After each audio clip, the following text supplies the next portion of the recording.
Welcome to BanjoBenClark.com. This is your crazy and wacky home for learning how to play banjo, mandolin, and guitar. You may be watching this on Facebook or on YouTube, and I welcome you as well. Today we're going to look at what I call a beginner or a basic version of Black Mountain Rag on mandolin in the key of A.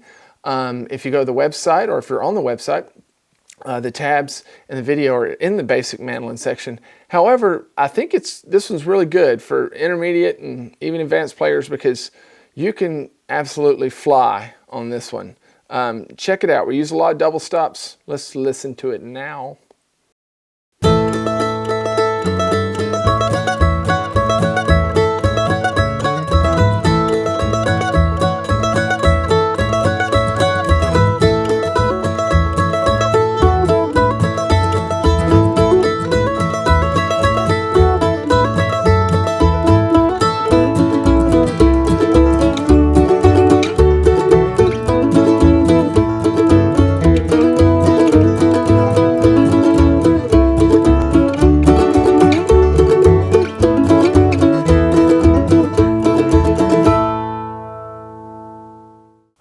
As you can see, I didn't play it just super blazingly fast, but it's got the ability. I've built it to where those of you who are in situations of playing Black Mountain Rag with people that like to play it too fast, then this version works great because you can just absolutely kill it. And even you can a lot of times play all four strings and parts of it and just get really raunchy mashy with it, whatever those words are that the young kids use these days. Anyway, if you're watching this on YouTube or on Facebook, I ask that you would go over to my website, BanjoBenClark.com.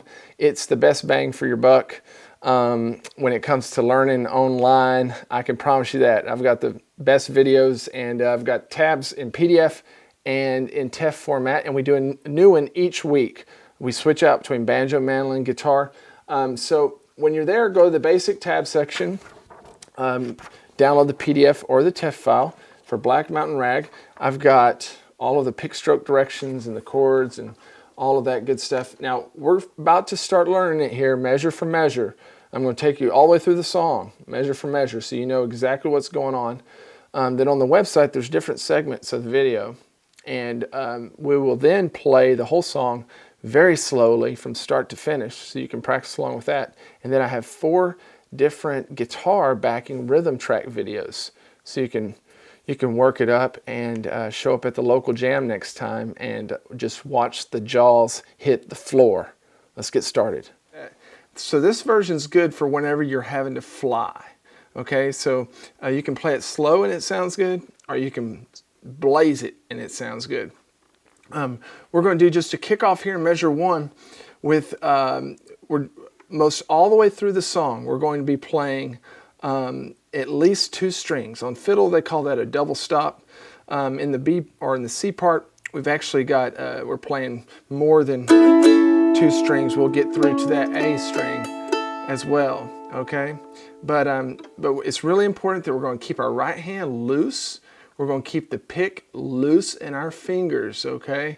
We want it to where it almost, don't take it to the extreme, but it almost feels like the pick could fall out of your hand if you were to let go of it anymore. And that's going to allow us to get through both strings on the downstroke and the upstroke. If we tighten up, we might get through it on the down, but on the up, we'll have a tendency to just catch one of the strings, okay? So there are all my tips. Thank you for tuning in. No, kidding. All right, kickoff. We're going to do just a really simple, call it a potato. It's 2 measures long. Starts out with the quarter note there. We got 4 beats in each one of these measures. It's in 4/4. Okay, and so I do a lot of counting as I teach, and that's subconsciously helping you learn how to count, whether you realize it or not. But I want you to pay attention to the pick strokes, which are those little arrows beneath each one of the notes, okay? If the triangle's pointed down, that's a downstroke. And those happen on down beats. An upstroke happens on an upbeat, has a triangle pointing towards the heavens. All right, so the kickoff, we've got a quarter note, then 2/8 notes, a quarter note, then 2/8 notes. It does that twice in a row. So that would sound like this. If we're going to count the song off.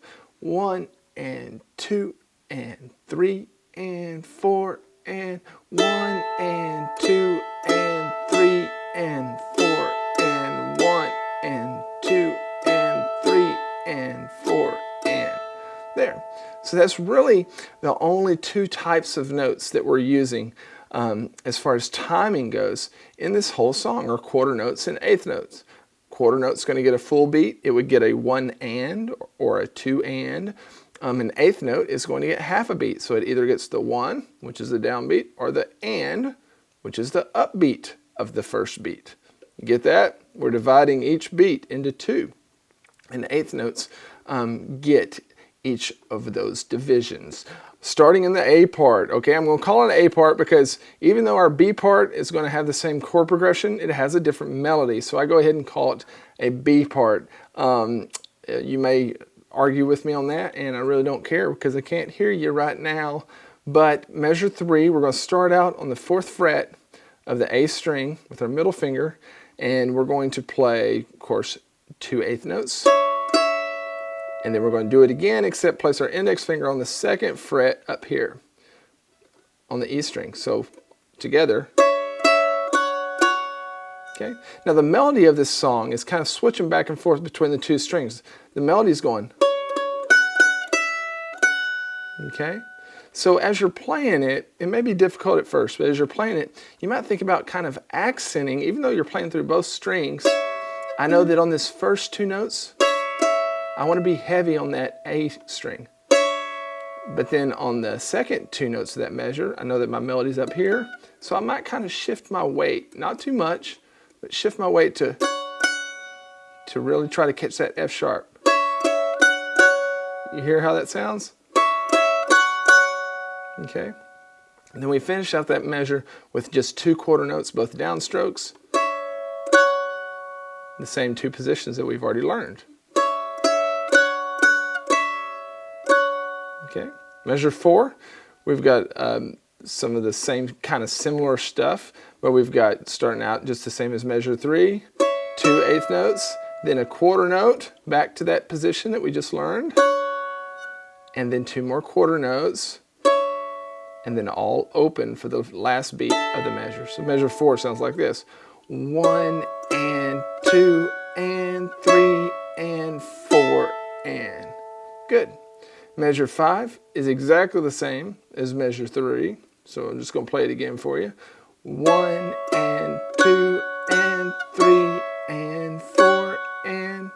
Measure 6, we're going to wrap up the first kind of phrase. It's not the end of the A part, but it's kind of halfway through the first A part there. And we're just going to go down the scale on the A string.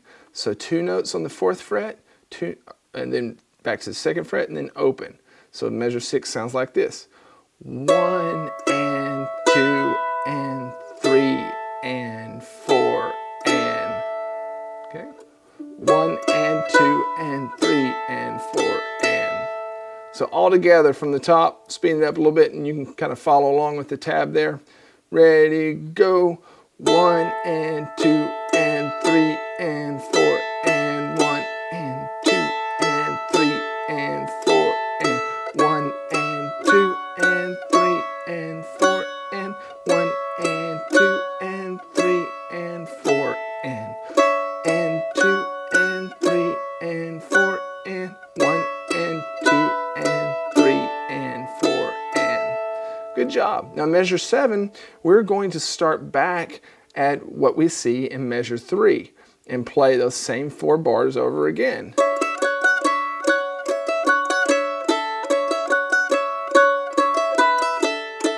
Now measure 11, we're going to get into the B part, and that's where it gets a little bit more interesting because the melody changes and we start getting into some hammer-ons.